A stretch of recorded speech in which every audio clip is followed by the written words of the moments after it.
Hello there guys, it's Joey. So today's video is going to be about the Greek god Hades, lord of the underworld, king of death in the Greek mythology, in the Greek pantheon. I had a request to create a small set for the king of the underworld, the unseen, and I thought I would sit and talk about some of the mythos, some of my experiences as creating this set. This creation of this set was very interesting. And led to some very physical confirmations, if you like, which we'll talk about in a little bit. And I will show at some point in the video the 3 items that were requested. But first of all, I really wanted to talk a little bit about the god himself. So normally I don't connect as strongly with masculine god energy as I do with feminine goddess energy. And I'm sure there's a whole host of reasons. Some of it is my fault, that I'm less trusting of male energy and personal experience. And then there's kind of perhaps just having such a strong female matron energy. And I feel that she kind of has an embodiment of both, and she's kind of above and beyond gender. It's kind of beyond such simplified terminology, but a human understanding maybe. So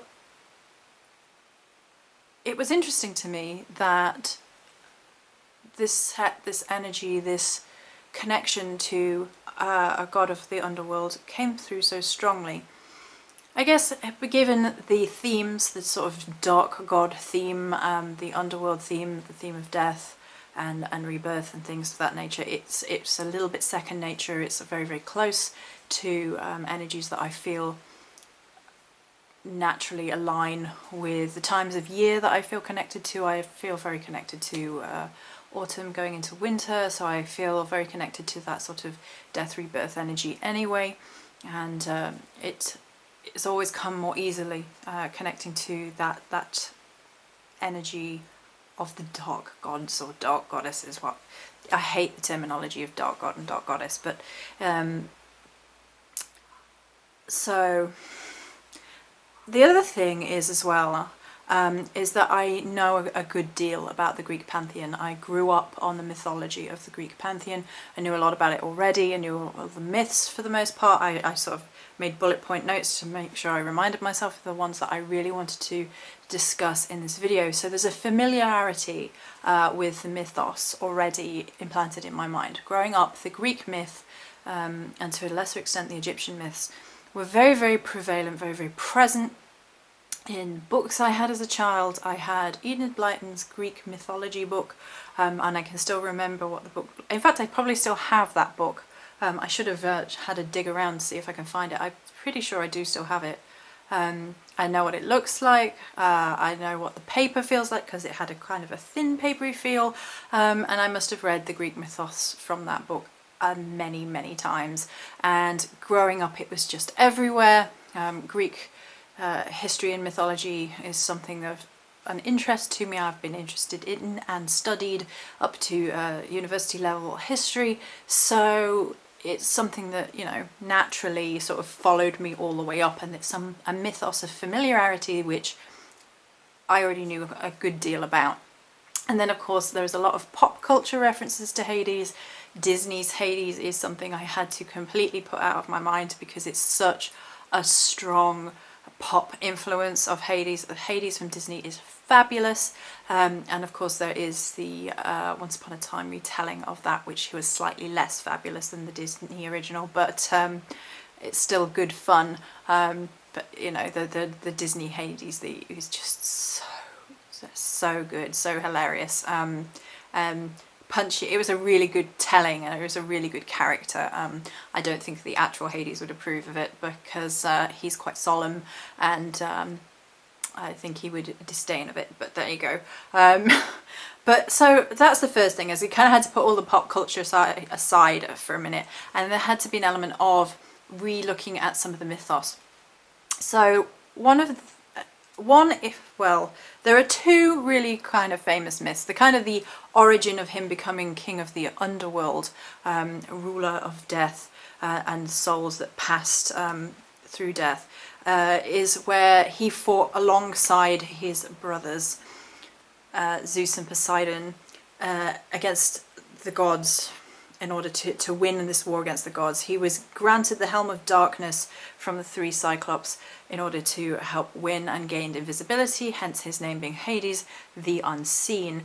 And then they drew lots for whom was to rule which facet, which area of the world, and Zeus got the sky and the realm of the gods, and Poseidon got the realm of the sea and the oceans, and of course Hades was given charge of the underworld and death.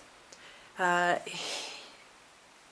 is a lot of fear in a lot of the retelling, and there's a lot of sort of attribution of evil to Hades. And I was having a read around some of the myths, and there's a suggestion that the Greeks in particular were very afraid of death, so they were very afraid of Hades, and that kind of gave rise to a sort of negative retelling of the mythos.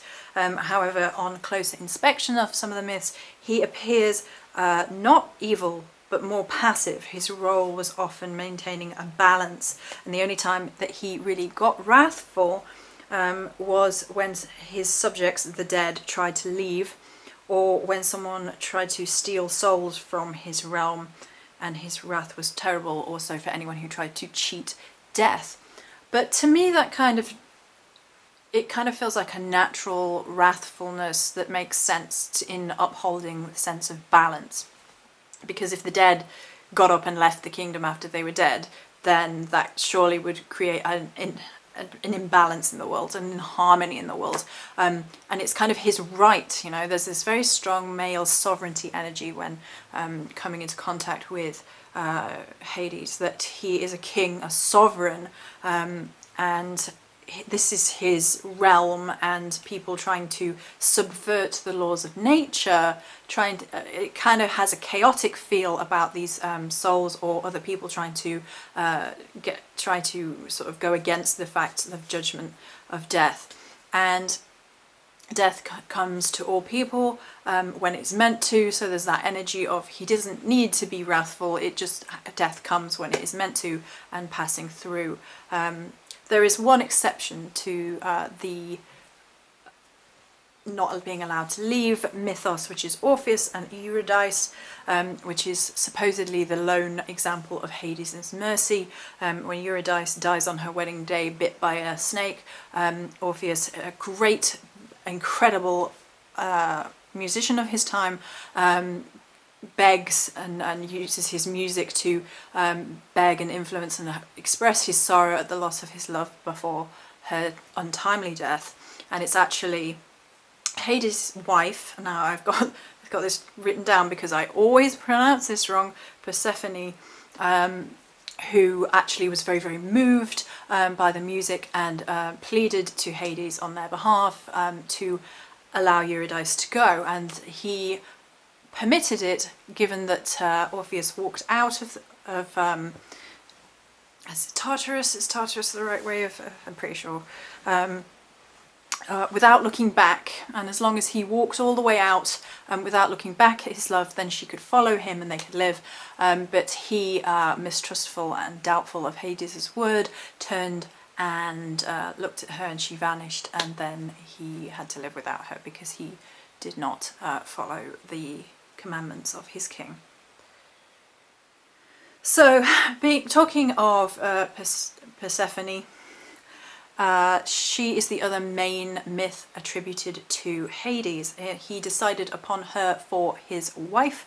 Technically speaking, Demeter was his sister god, and so she's his niece, but in the way of Greek mythology. And Zeus approved of the match, however, Demeter did not and refused, at which point we have a kind of one of these myths which there are different interpretations of. So one, and the one that I grew up with, was that Hades abducts Persephone on his chariot and takes her to the underworld, at which point Demeter in her stricken grief, she is a goddess of the land of fertility, and is stricken, and the land turns barren in her pain and suffering as her daughter has been taken from her. And Zeus, in reaction to the travesty that's going on in the world, sends Hermes to the underworld to retrieve Persephone, as long as she has not eaten anything. However, Hades tricked her into eating 6 seeds of a pomegranate, and although in some tellings of the myths it's 3, so she has to spend that amount of allotted time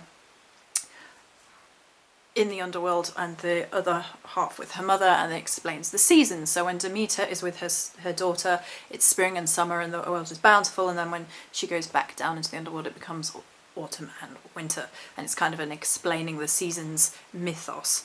The other side of this is that actually Persephone was willing and wanted to elope with Hades, and or she fell in love with Hades while she was in the underworld and kind of ate the pomegranate seeds willingly, and so that she could go back and forth. Regardless, she remains married to him. She pleads on behalf of true lovers, as we've discussed. And from Ovid, Hades actually pursued 2 nymphs. He pursued and would have won the nymph Minth had Persephone not turned her into a mint plant, and the other nymph was Luce, who was turned into a white poplar tree, arguably by Persephone as well. Some say it was actually Hades, but there is, again, discrepancy in myth. So for me, I feel a little bit like, well, at some point she clearly took her role as Queen of the Underworld very seriously, pleading on behalf of cases of true love, and getting quite jealous if Hades should pursue someone else, to the point of turning a nymph into a plant or a tree, which is a common theme within Greek mythos, that when a spurned lover or a spurned god or goddess lover is very quite angry at her significant other for cheating, then they turn the lover, be they willing participant or not, into a creature or a plant or a monster or a tree, and so on and so forth.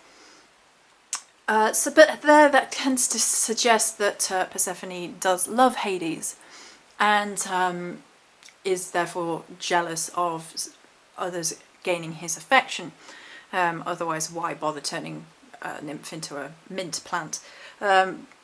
But for me, I've always kind of felt that there is a strong love element to Hades and Persephone anyway, and I feel it kind of fits with my feelings about the fact that sort of death and sexuality and love are very closely intertwined, that without the threat of loss it's difficult to fully understand love. And the idea of the lover being quite close to the death energy, le petit mort being the French for orgasm, meaning the little death, so it's very closely associated. And I've done other videos where we talk about the whole sort of, you know, the extension of the vampire myth being very sexual throughout modern literature, and going back in time throughout literature, and there being a close association between a possession of love or sexuality with a death energy. And it's a very a morbid line of thought, but the great love stories always end in death, for example, and things of that nature.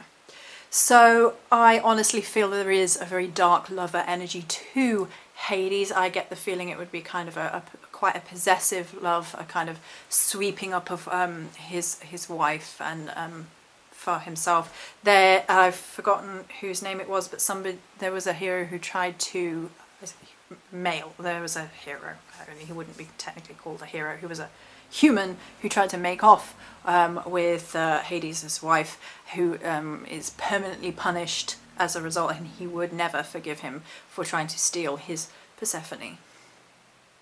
So I really do feel that there's a very strong sovereignty energy to him, there's a commanding presence to him, there's a definite lover energy to him as well. And I really enjoyed a exploration of somebody's thought process that I came across on a blog when reading about other spiritual experiences with Hades, because I decided on the investigation of Hades, if you like, that I wanted to veer a little way away from the mythos, which I already knew so well, and try and read on personal spiritual blogs for other people's experiences with the gods Hades. And I really enjoyed the idea of it being a worship of an imperfect god, that the Greek god Hades represented to some followers, some worshippers, elements that almost humanized him, but were showing that anybody, god or man alike, had imperfections and had moments of wrath and had moments of jealousy and had moments of weakness and had moments of envy and so forth, and that it wasn't something to be disdainful of, but instead was something to examine as part and parcel of the entire experience in order to make us grow, that certain moments of weakness and sadness and pain and death were necessary in order to really achieve spiritual growth. And he's described as being very solemn. Oh, I forgot a quote about the Greeks being afraid of... I think this is actually an interesting thing to bring in here. So this is from the Iliad by Homer. I love all these things. I love the Iliad so much. Why do we loathe Hades more than any god, if not because he is so adamantine and unyielding? And I really kind of love this idea of this sovereign god of death who is unyielding, because if he was yielding, the dead might rise and walk the earth and we'd be in all sorts of chaotic disorder. So I found that the Greek fear of Hades maybe seeped into the myth a little bit too much, whereas you could see kind of a reasonable god of death. I felt like he was very much concerned with justice and balance, and he was very solemn and very unforgiving perhaps, but at the same time there was this justice and this order to be maintained, so he took his work very seriously. And then engaging on a personal level with these energies of Hades, I kind of felt that very confirmed. I had a very set feeling about how everything had to be. I had a very set feeling about how every aesthetic had to be. And in a very physical way, I had a very strong confirmation this morning, because I had finished the set and I had been imbuing, and I took pictures last night, and so it was pretty much finished as of last night. And this morning when I went to the shops for something else, I walked straight in, and the very first thing I was confronted with walking in was pomegranates. And I had to buy a pomegranate because I just was so kind of floored by the fact that I just was, I just finished doing what I was doing with the sets, and I kind of went out and like stepped away, and I was confronted with a very physical reminder of this journey I had just undertaken, and it was right in time for the autumn equinox. And last year and the year before and the year before that, I hadn't found pomegranates anywhere, and then this year they're literally in the doorway in front of me in the shop as I walk in, and I was like, I had one of those take back moments of, that's really quite strange, I better buy one. I've got a feeling we better buy a pomegranate and honour that energy going into the autumn equinox. So the items in question were an incense. I'm not sure how well this is going to come across on this camera, but there are photographs of the lady already. This is very much about the scent rather than the overall impressiveness of what it looks like, which I feel fits very well with the realm of the dead, with the realm of Hades. Quite often we are given to think that the world of the underworld is kind of stark and bare and everything has a little bit less colour, but it has kind of a feel of its own, a magic of its own. This has a very deep, earthy, it is kind of, has a sensualness to it almost, and I think that is correct because of the lover energy that I do associate with Hades. I feel that he is very much in love with his wife and very, very possessive for the most part. Oh, it just smells really good actually. I might actually make some of this for autumn equinox. I might be convinced. Yum. It does. It smells really, really good, and it has quite a masculine presence to it, obviously, because it had to for a god energy. It kind of represents a cleansing.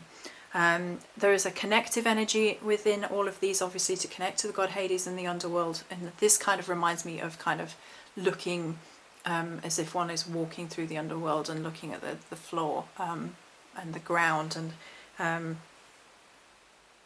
the earth, the returning to dust, returning to earth element of death. And then we have the oil. So the oil reminds me of the river Styx, and then a soul moving through the river Styx. That's the idea.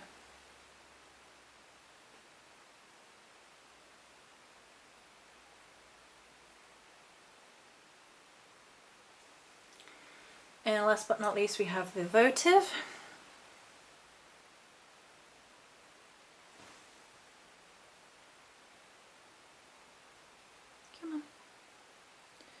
So the votive is a swirl of grey and purple.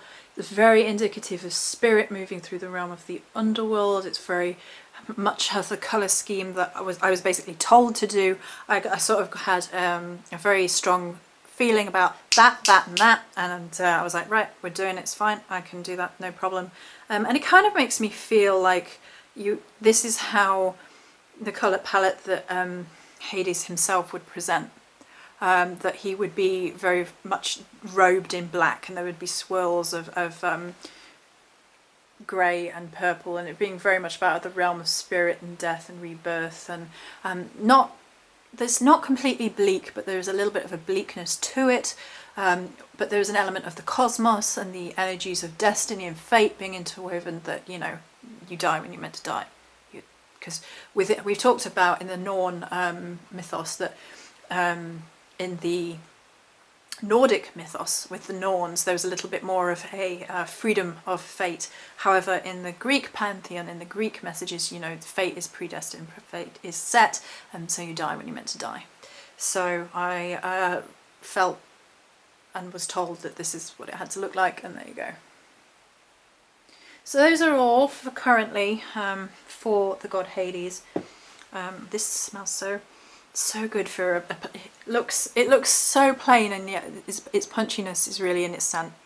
Oh, so nice. But yeah, like, I was really kind of floored by this physical sort of reminder. This is what you've been doing for the last 2 days. I'm like, yeah, I know, like, confirmation, I guess. So there you go. So that is a video about my experiences engaging with the Greek god Hades, and some items to show for it. So I hope you like it, and many blessings.